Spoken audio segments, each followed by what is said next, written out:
Good morning. Hello everyone. Welcome back to my another mini vlog. এতিয়া সময় হৈছে পুৱা 5 বজাত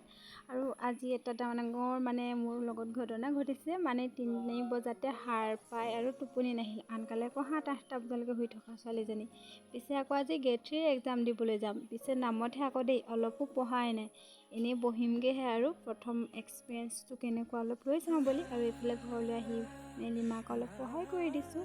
কিয়নো মোলৈ অলপ সোনকাল হ'ব আৰু এইফালে মাৰ ডিমাণ্ড ৰুটিৰ লগত বোলে ভাতো দুটামান খাব লাগে আৰু এইফালে ওলাই মেলি আহিলোঁ দাদাহঁতৰ ঘৰলৈ বুলি আৰু এইফালে এক্সাম দিবলৈ ওলালোঁ আৰু এয়া হৈছে মোৰ এক্সাম দি অহাৰ পিছৰ অৱস্থা কেনেকুৱা যে গৰম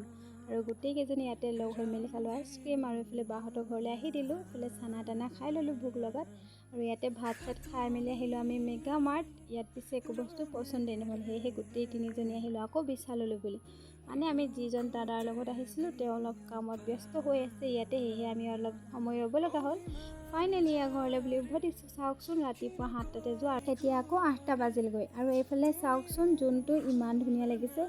ঘৰ পাই মেলি কুকুৰকেইটা চাওকচোন একেবাৰে উঠি মেলি মোক বোকা চোকা লগাই শেষ কৰি দিলে আৰু এইফালে মই গা চা ধুই মেলি কিবা কিবি অলপ লৈ আনিছিলোঁ বাৰু আজিৰ মিনি ব্লগটো ইমানেই লাইক কমেণ্ট কৰি দিব দেই আজিলৈ বাই।